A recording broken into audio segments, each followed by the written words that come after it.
Into doctor Rajagopal.J, senior consultant intervention cardiologist, director department of cardiology, ಅವಂತ್ BKG hospital Mysuru, ಇವರು ನಾವು ಉಪನ್ಯಾಸ ನೀಡಲು ಆಹ್ವಾನಿಸಿದ್ದೇವೆ. ಇವತ್ತಿನ ವಿಷಯ engineering the human heart, where engineering meets modern cardiology. ಈ ವಿಷಯದ ಬಗ್ಗೆ ವಿವರವಾಗಿ ನಮ್ಗೆಲ್ಲರಿಗೂ ಅವರು ಉಪನ್ಯಾಸವನ್ನ ಮತ್ತೆ ಮಾಹಿತಿಯನ್ನ ಅವರು ನೀಡ್ತಾ ಇದ್ದಾರೆ. ಬಾಬು ಅವರನ್ನು ಕೂಡ ವೇದಿಕೆಗೆ ಆಹ್ವಾನಿಸ್ತಾ ಇದ್ದೇನೆ. ಕೂಡ ತಮ್ಮೆಲ್ಲರನ್ನ ಪ್ರೀತಿಯಿಂದ ಆತ್ಮೀಯವಾಗಿ ಸ್ವಾಗತಿಸಲು ವಿಶೇಷವಾಗಿ ಅಂದರೆ ನಮ್ಮ ಇನ್ಸ್ಟಿಟ್ಯೂಟ್ ಆಫ್ ಇಂಜಿನಿಯರ್ಸ್ನಲ್ಲಿ engineering woman art, where engineering meets modern cardiology ಅನ್ನೋದ್ರ ಬಗ್ಗೆ ಡಾಕ್ಟರ್ ರಾಜಗೋಪಾಲ್ ಅವರು ಒಂದು ಉಪನ್ಯಾಸ ನೀಡಲಿದ್ದಾರೆ. ಡಾಕ್ಟರ್ Rajagopal.J ಅವರನ್ನು ಹೃತ್ಪೂರ್ವಕವಾಗಿ ತಮ್ಮೆಲ್ಲರ ಪರವಾಗಿ ಇನ್ಸ್ಟಿಟ್ಯೂಟ್ ಪರವಾಗಿ ಸ್ವಾಗತಿಸ್ತಾ ಇದ್ದೇನೆ. ಅಧ್ಯಕ್ಷರಾದ ಚೇರ್ಮನ್ರಾದ HS ಸುರೇಶ್ ಬಾಬು ಅವ್ರಿಗೂ ಸಹ ಸ್ವಾಗತಿಸ್ತಾ ಇದ್ದೇನೆ. ಅವ್ರಿಗೂ ಮಾಜಿ ಕಾರ್ಯದರ್ಶಿಗಳು, ನಮ್ಮ ಇನ್ಸ್ಟಿಟ್ಯೂಟ್ನ ಕ್ರಿಯಾಶೀಲ ವ್ಯಕ್ತಿ ಮಾದೇಶ್ವರನಿಗೂ ಸಹ ಸುಸ್ವಾಗತವನ್ನು ಬಯಸ್ತಾ ಇದ್ದೇನೆ. Honorable dignitaries on the dais, Dr. Rajagopal sir, Suresh Babu sir, and BKG hospital. This is a 2-year-old hospital which is located in Bogati. It's a multi-speciality hospital. So everything, all the service. To begin with, Dr.B sir. So he is an orthopedic surgeon.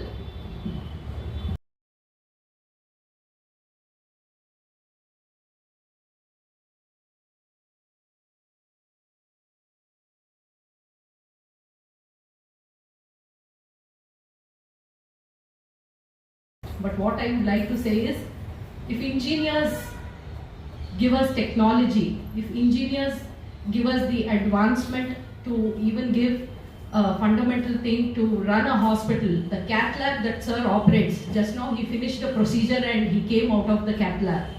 He has given a life to a patient who was about to die. If engineers have given that, life to Sir Rajagopal sir anta helbodu.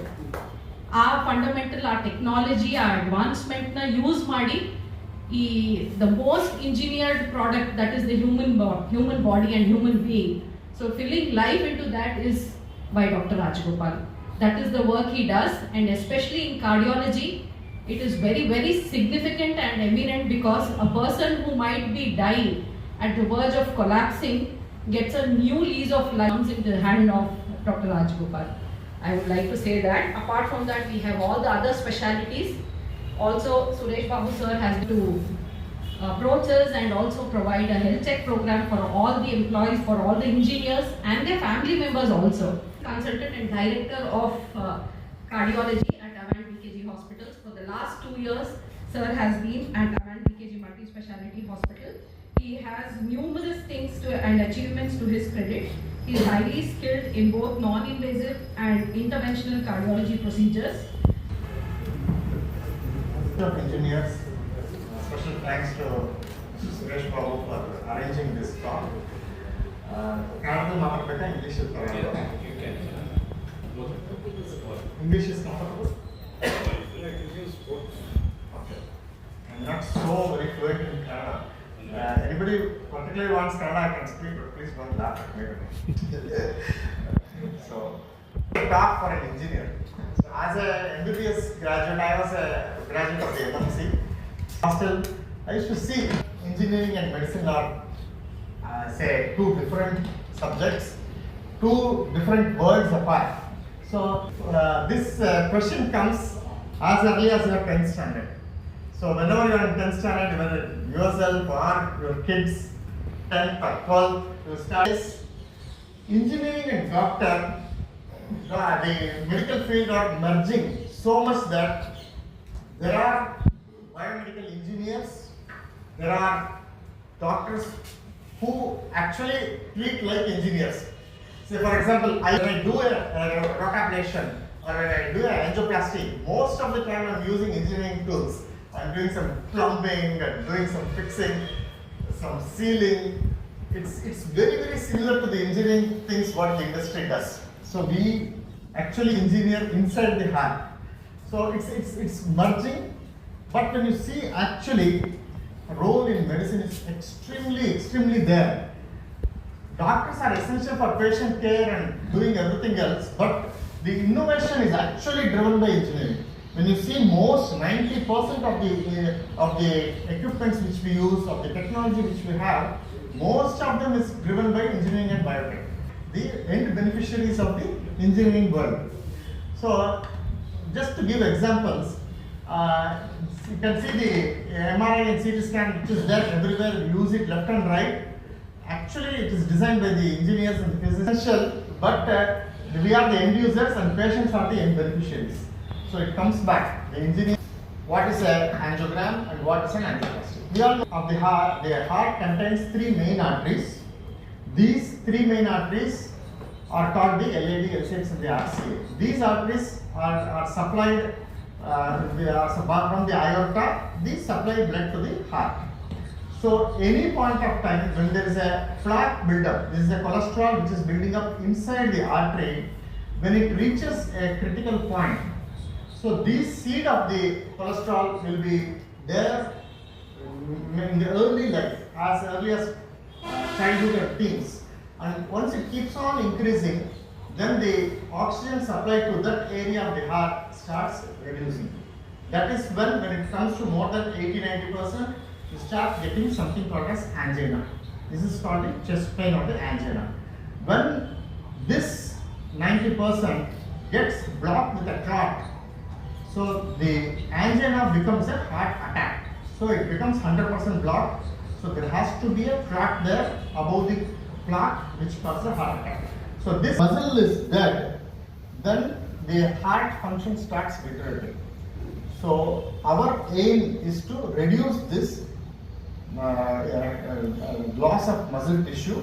So the earlier we do an intervention and restore the flow, the better it is. So an angiogram is done, which is nothing but a test, a catheter through the hand or the leg, and then identify where is the blockage. Then we treat that blockage, that is called the angioplasty. So this is the stent which is being put. So the angiogram and the angioplasty are the essential things to treat in a heart attack. Most of the best treatment is a primary angioplasty. So that's regarding the angioplasty. Traditionally done with stents, the metallic stents. So we usually take off the clot with a thrombosuction. We suck the clot off, put a balloon, expand that lesion and put a stent. That was the standard angioplasty. Nowadays, angioplasty is done with absorbable scaffolds or the absorbable stents. You can see that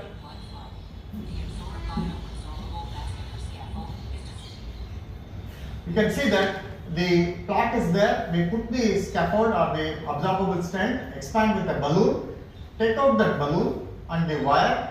Now the blood flow is established. But the beauty is this scaffold, whatever is there, it's not a metal, it's a polymer, it's a PMMA. The polymer starts getting absorbed after the first year. So a stent is required only for the first 1 year of its presence in the heart. After that, it's a foreign body. So the concept is after 1 year, this stent starts getting dissolved. After 2 years, there is nothing inside. So the vessel becomes as normal as earlier. This is the technology of the biovascular scaffold, which is the newer thing, stent-less angioplasty. At the end of a metal-less angioplasty, at the end of the 2 years, there is nothing left inside the artery. This is a beautiful straight away.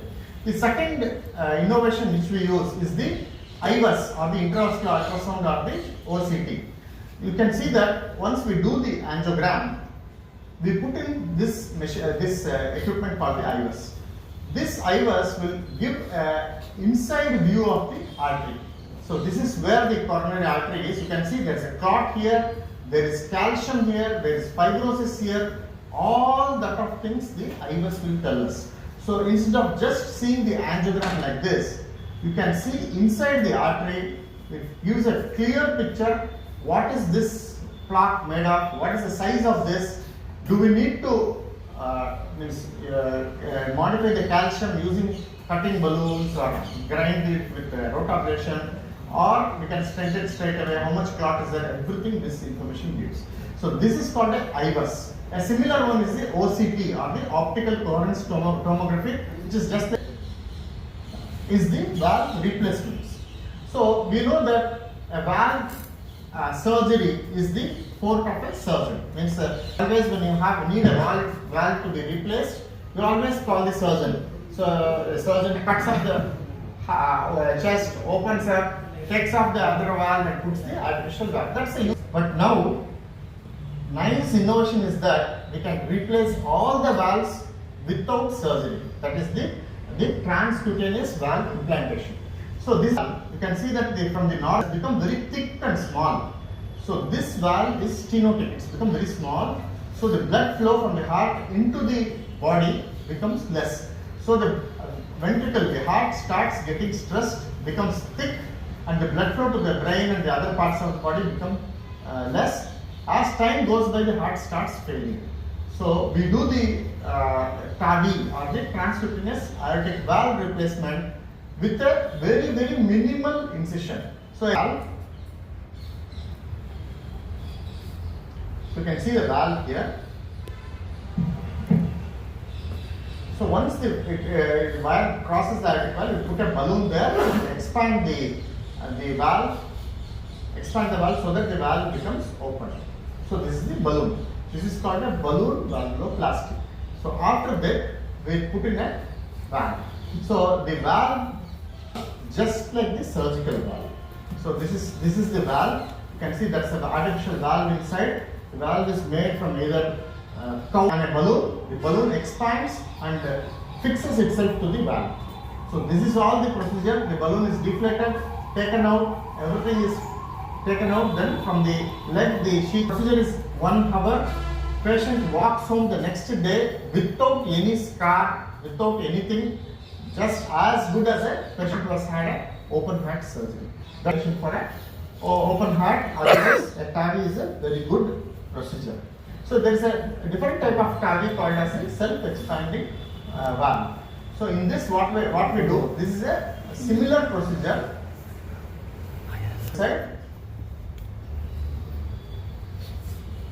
First we do the balloon, open the valve. The heart keeps on beating, patient is conscious, he is talking to you. So there is absolutely no time the patient is on ventilator or unconscious. So this is the valve which is implanted here. The new valve has started working already.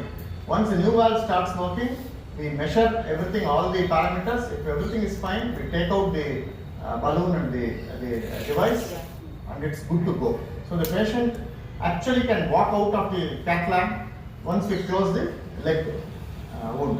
So this is the beauty of this TAVI procedure. So this TAVI has been in say Mysore for the past 10 years, and we are doing it more and more, to such an extent that even patients who have had surgery earlier, say for example a person had a aortic valve replacement some 10 years back, he had a valve surgery, which the valve had got disease, they had cut and put in a artificial valve. So this valve also got a disease. So this valve had a stenosis again. So we put in one more valve inside, which is called as a TAVI valve. Unfortunately, is the mitral valve. Earlier there was no other option, only open heart. Especially some people were very sick, they could not undergo open heart. Lot of people used to simply die. Just the surgeon used to tell you are high risk, you can't do anything. So for such people, we can do, without surgery, we can do the mitral valve repair or the mitral clip. This is the mitral clip. We are the only hospital in Mysore doing mitral clip. This clip is an engineering marvel actually. What we do is, we go from the leg, pierce the heart septum, we get into the left atrium. You can see this is the valve which is leaking. So we get into the system, then exchange it with a clip. So this is the mitral clip which is coming in. So one of the leaflet has a tear and is leaking. You can see that when the heart contracts, the blood should not go back into the atrium. It should go only front.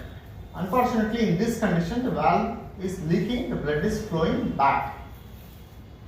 You can see there is a hole here. Can you see there is a hole which is leaking? So we position the clip inside. The leak is there. You can see the red leak coming. So we position it exactly where the leak is there. Then, just like a stapler, we hold that and clip it. So this is called a mitra clip. So the exact clip it is retrievable. If it is not clipping well, we release it, go back again. So at one point of time, the leak becomes zero. So this is the point we release the clip. So the leak has become zero. It is just like a surgical treatment. So this is done with the patient being conscious. Patient is not anesthetized. There is no other say ventilator or anything. Then we release the clip, come out. So the valve leak has been stopped because of this procedure.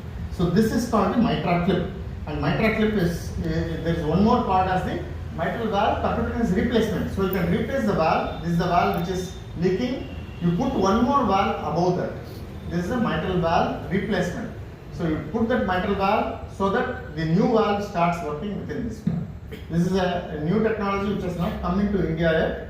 This is it's not got a FDA approval. Still trials are going on. I have been part of one of the trial to see how it works.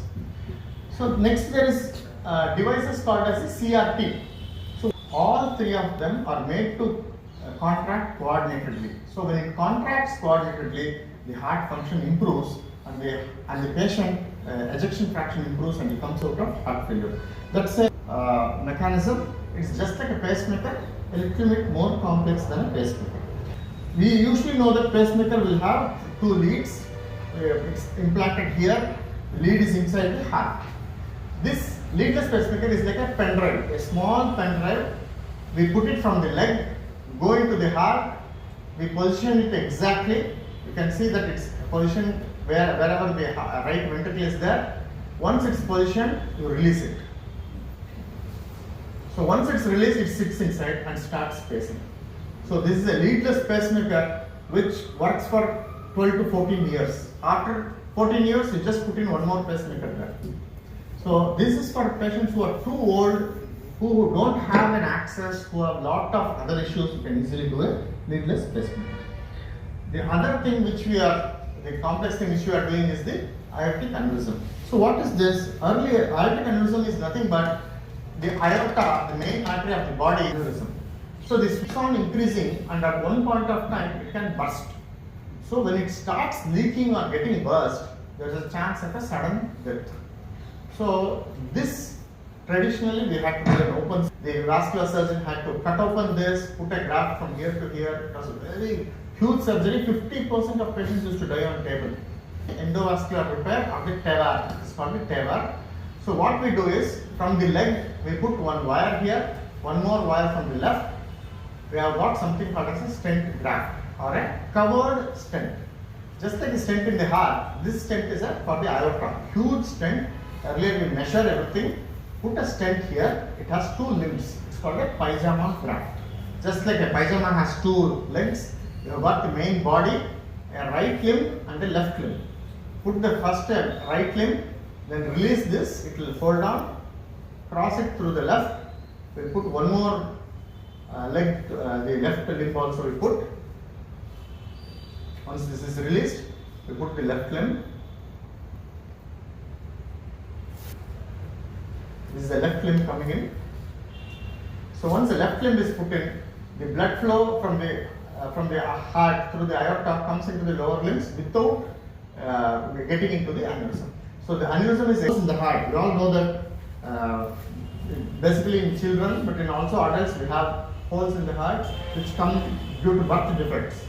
So earlier it was only an open heart which used to be done. All the holes in the heart we can close through the catheter. So from the leg just like the mitral clip pacemaker I showed you. We put in a catheter, we cross the hole, then take the device in. The device is a double umbrella shape.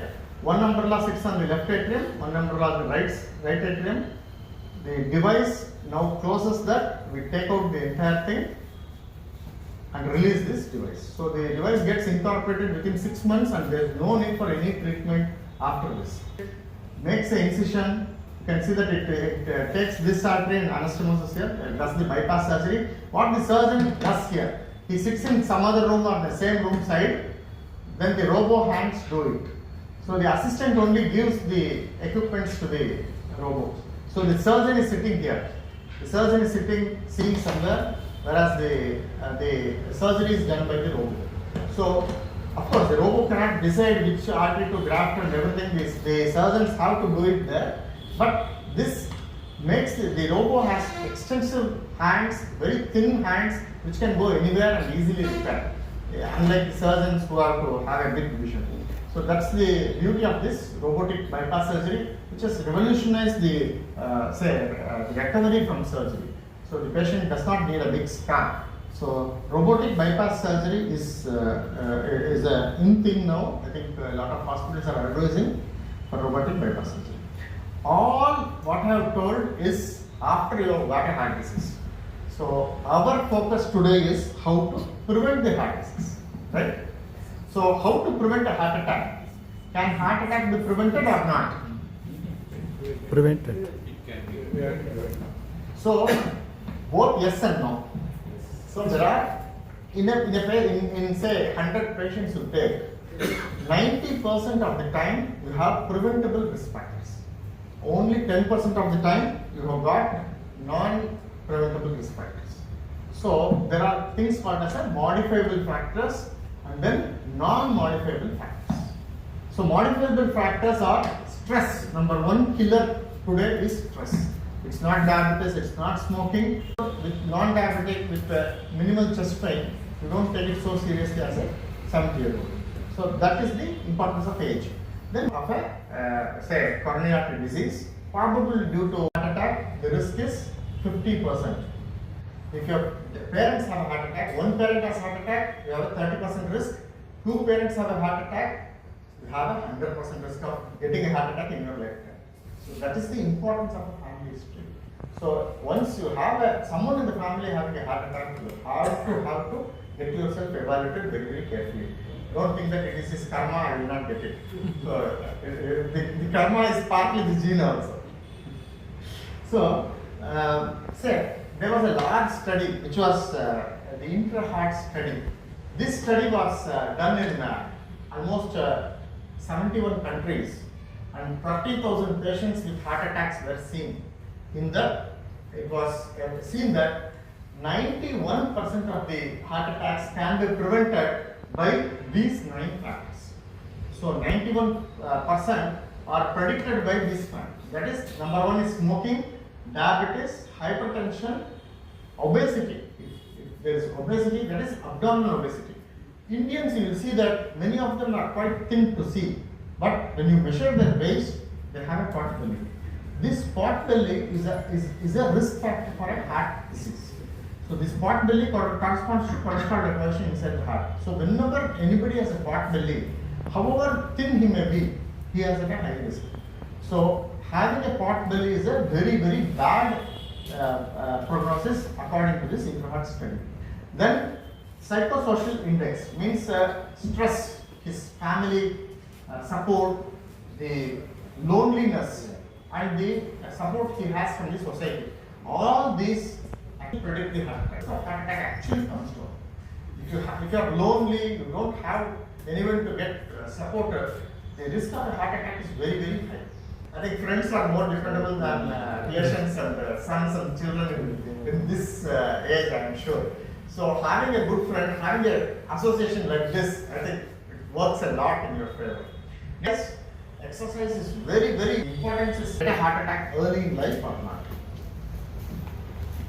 So, for an Indian or a South Indian, the risk factors are slightly different than for example, a European or an American.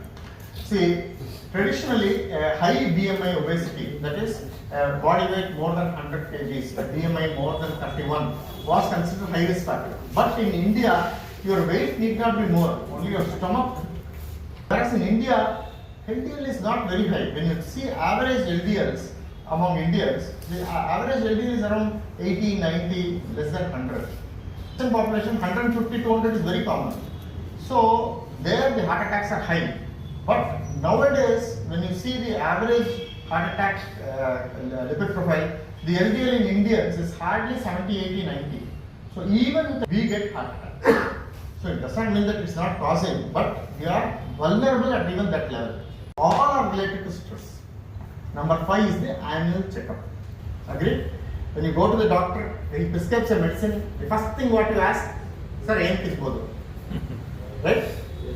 So that's what people ask. A healthy diet is one in which you have equal proportions or good proportions of the carbohydrates, fats and the protein, along with plenty of fruits and vegetables. So what are the vegetables you need to eat? So at least 5 cups of fruits and vegetables you need to have in a day. What's a cup? Cup is a say katori, any vegetable or fruit. So which are the vegetables to eat? Whichever vegetable is colorful is good, irrespective of whether you are diabetic or not. People tell that diabetic should not eat carrot, they should not eat beetroot, all that is false. So it contains more fiber and more nutrients compared to the sugars it contains. So any diabetic, anybody, please eat colored fruits or vegetables. So the more color is there, the more good it is. The more white it is, the more bad it is. Should not eat in excess. Obviously, you know that potatoes, sweet potatoes, anything which grows below the ground, that's the tubers and the geddu genasu, all the gadda genasu, all those things. A vegetable also has to be eaten as raw as possible, minimally cooked. Should not be fried, stir fried or made into chips. Eating aloo is good, so we make chips and eat. Bad. Bad for diabetics. Okay. So diabetics eat rice. It is that the quantity should not mean rice is good. You have to limit rice as much as possible. Diabetics, not more than that. Yes, you can take wheat and jowar as much as you want. It is within your calorie limit. So, say doing a nice aloo paratha, putting so much of butter. Ragi and millets are good. Any millet is good for your health. Only thing you have, so proteins are very, very important for the body, and proteins are the one which are in thing. So you go to any health counselor or a nutritionist, first peas, that's batani is also a very good source of protein. The best one is egg, there is no doubt. Can you eat the yolk or not? Acids than the fats, though it contains cholesterol and fat, but the quantity is less. So you have to avoid any meat which is colored. So vegetables, avoid white. Vegetables should be colored. Meat should be white. So any white meat like the chicken or the fish are preferred. The red meat like the mutton, pork, beef. What about fish? Fish is the better it is. Unlike the other source of the non-veg, fish is ulta. The more fatty the fish is, the better it is.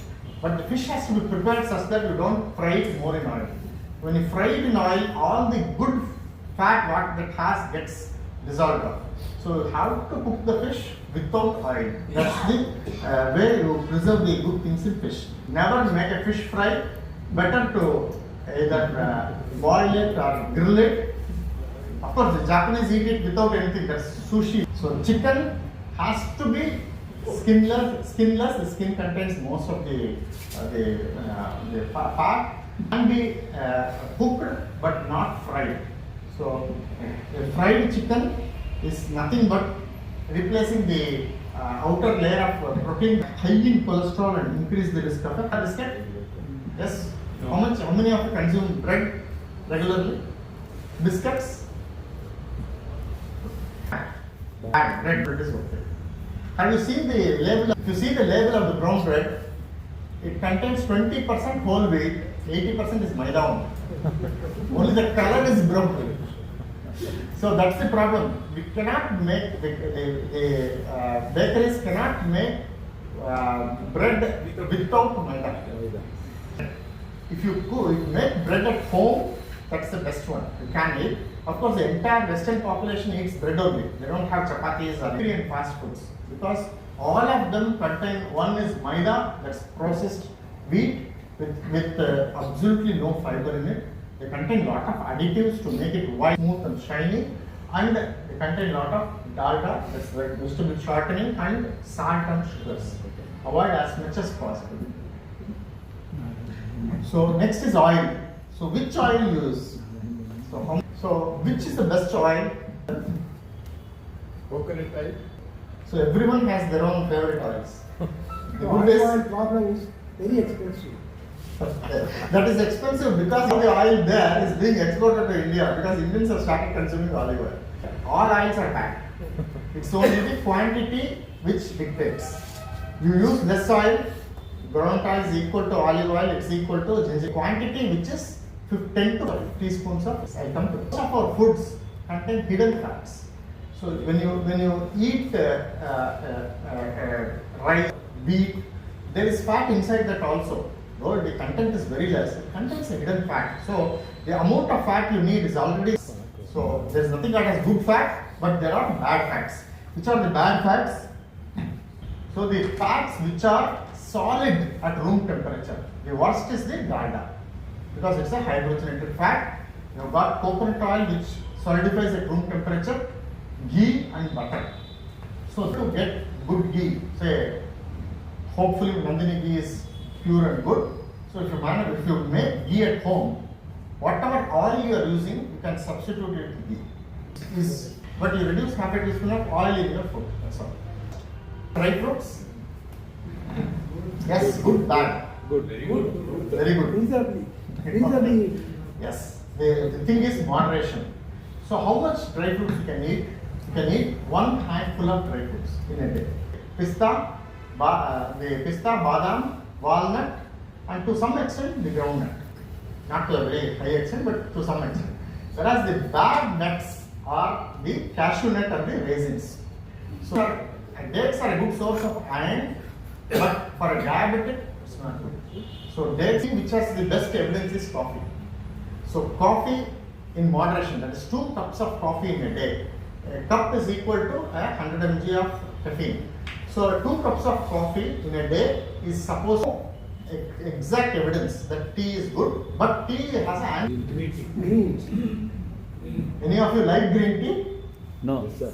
Oh, you like green tea, very nice. It actually tastes like this. So green tea has no special properties apart from is it good or not? Good. So we can use milk. So in a day, 250 ml of milk is allowed. It has to be without the cream. So boil the milk. Take the 250 ml means 2 glasses. See whatever. Yes, salt less. So water you drink at least 2.5 to is nothing but a milk product. So I am talking about the original cheese. Cheese is a source of protein and fat. Alcohol is right or wrong? Controversial. Lot of studies have been done telling that it has, you take 30 ml of alcohol, it flushes your arteries, cleans your clots and clots, all those things. Cholesterol levels. A temporary reduction in cholesterol levels happens when you take alcohol. That's because of binding of the alcohol to the ApoB. That's a molecule there. That's only a transient level decrease. It's not a permanent decrease. So once you increase the alcohol intake, that level automatically goes up and you end up with fatty liver and all those problems. So alcohol if you are not taking, seeing all those studies. So the most important thing is to adopt a healthy lifestyle. As I told you, healthy diet, exercise, an annual checkup, very, very important. What does an annual checkup mean? I think I missed that slide. Sorry about that. You get an ECG, echo, an ultrasound abdomen, and get a stress test. We have the best technology, best care, and I'm sure, say, when you see the care and the technology, you will can easily compare it to leave it and use cooked food. No, raw vegetables, I understand you can have problems. Cook the vegetables and use. For age of 70 walking. Anyone, what I recommend is you walk as per your capacity, sweating, walk for 10 minutes more. And this working for a 70-year-old. So at your age, you walk as much as you can. You start sweating. Say, right now it's not remote, it's on site. But technology and the 6G coming in, it technically can be done. Austria, a surgery has been done here, but that's experimental. To plaque to accumulate. So the plaque starts in childhood. It has been proven that even in the fetal life, obesity. Yeah. So there is no bullet. It's only diet, exercise, medications. The brain to operate properly. And go from below. The heart valves are not having any nervous connections. The heart are just like your valves in your tap system or other things. No blood supply. All the valves in the body are only tissues without any nerves, without any blood. It's just a tissue which is formed, does not recover, does not repair. We are all technology driven. We are the end users of technology. By President H.S. Suresh Babu. Firstly, I'm really thankful to Dr. Rajagopal sir for having accepted our invitation and given a wonderful talk on this. Promoting also. Immediately I took over as a chairman. I decided to have a medical checkup for my members and families. And he came to straight away from the cath lab, he came to here. Yes. He has done operation straight away and he used to receive and I used to was here. I think members may be less. I told I was too grateful to Dr. Rajagopal sir and particularly doctor Rajagopal ಅವರಿಗೆ ನಮ್ಮ ಸಂಸ್ಥೆ ಪರವಾಗಿ ಅತ್ಯಂತ ಅಭಿಮಾನಪೂರ್ವಕವಾಗಿ ಅಭಿನಂದನೆಗಳನ್ನು ಸಲ್ಲಿಸುತ್ತೇನೆ.